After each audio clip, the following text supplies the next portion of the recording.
episode of Old Men in Chairs. Yes, we are still celebrating from that great election victory by Donald Trump. And I wanted to do a song that was a celebration of America. And I wasn't quite sure what to do until somebody posted this video on my favorite blog. And to be honest, I don't even remember this song. I certainly remember James Brown. He was the godfather of soul and the hardest working man in show business. I remember him more from the 60s with his great hits, I Feel Good and Papa's Got a Brand New Bag and Get Up, I Feel Like a Sex Machine. He was not only the godfather of soul, but he practically invented the entire funk sound. One of the most influential artists of the 20th century. But this song came out in 1984 as part of the movie Rocky IV. Now, the reason I'm probably not aware of it was I wasn't a big Rocky movie fan. I think I saw the first one, and that was it. I don't know how many there were.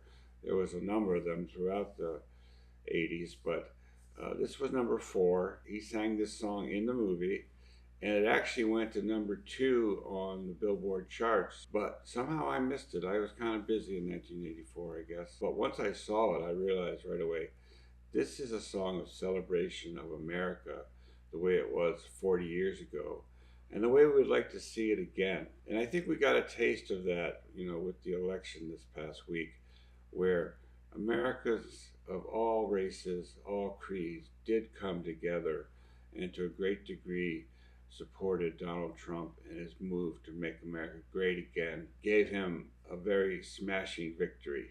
A big change for America, and what's remarkable is how things have already changed. Even though he won't be taking office for a couple more months, the whole world seems to have changed, turned on a dime with his election.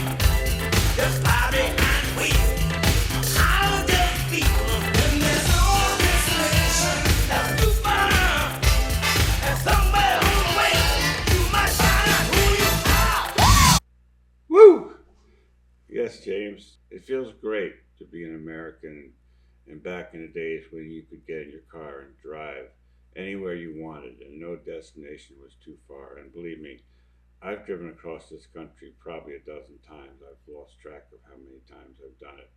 So I've been to every state in the continental U.S. except Alaska. This is the way we grew up. As soon as I got my driver's license in the 60s, I was already on my way to California by the summer of '69. It's a great feeling, and it's a feeling that some people have been trying to curtail by saying that we have an energy crisis, we have a climate crisis, everyone should drive an electric car. Well, I wouldn't recommend trying to drive across the country in an electric car. We're still not there yet as far as being able to find places to recharge and getting the range that you need, to do a cross-country trip. And somewhere on the way, you might find out who you are.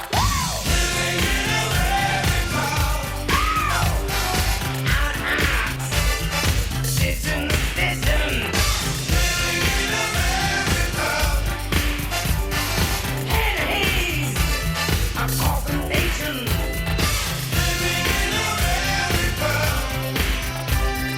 Got to have a celebration. Rock my soul.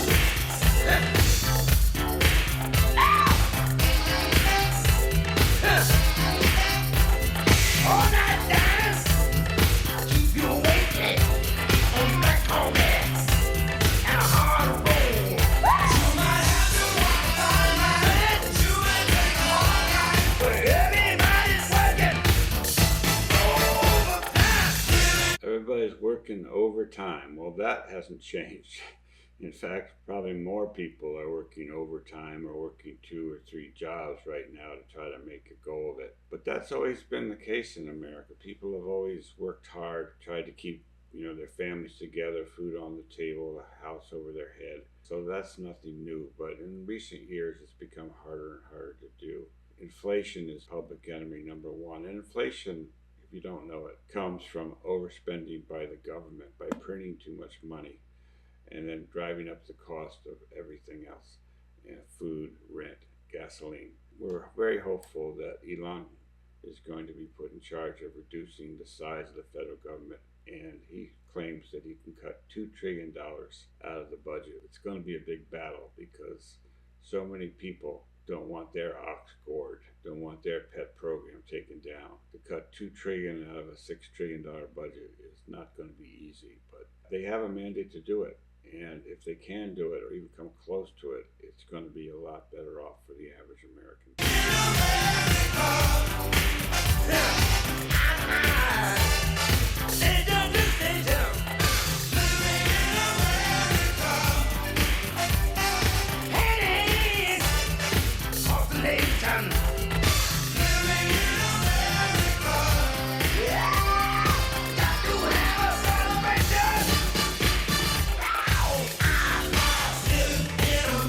James Brown was famous for having an orchestra behind him, these guys here playing a very, very funky beat. He was known to be a very strict disciplinarian with his band, didn't tolerate any drugs or alcohol among his players, and frequently would throw people out of the band if they were found indulging. There's a story that Bootsy Collins was his bass player back in the 60s, and Bootsy one night and another band member took some LSD and James found out about it and fired them immediately. Bootsy went on to take the funky sound from the James Brown band and pioneer. He's probably the king of funk, although we could say that James Brown was the father of punk.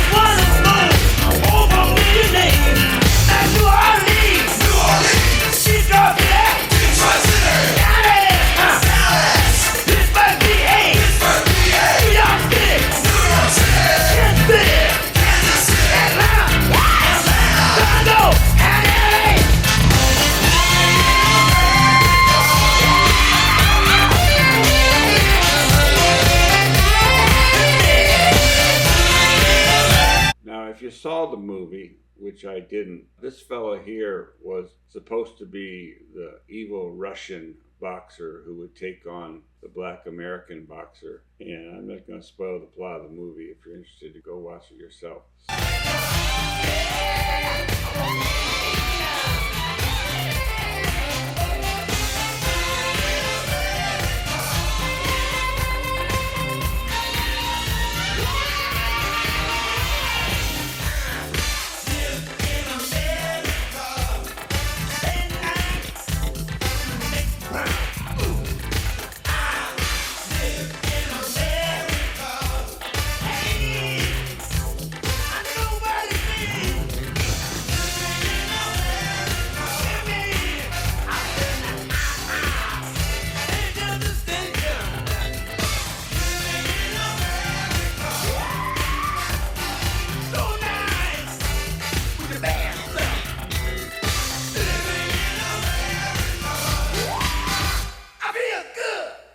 Feel Good. Of course, that reprises one of his most famous songs. And the fellow with the red, white, and blue costume and the big hat, of course, is the American Fighter. What a fun song. What a great celebration of America. We've gone through some hard times as far as racial relations. I blame it really on the Obama years and the Democratic strategy of divide and conquer. Try to keep the black voters on the Democratic reservation by telling them, how racist the Republicans are. They're Nazis, they're fascists, they're Ku Klux Klanners. And we saw them try that again in this most recent election, but it's not working anymore. 20% of the black people, which is an historic number, voted for Trump, and even larger percentages of Latinos. This idea that we can keep people hating each other, it's not going to work in the long run in America, because in America, we do judge people not by the color of their skin, like Martin Luther King said. We judge them by the content of their character. Great show by James. He was famous back in the 60s. He had 3 or 4 albums live at the Apollo Theater, which of course is in Harlem. But this particular video, of course, is from a movie set mainly, but he's throwing in all those dancers so it looks like a Las Vegas floor show. James, of course, was not a bad dancer himself. You can kind of see some of his moves were things that Michael Jackson later went to school on. This song just feels right for this time. Thank you, James.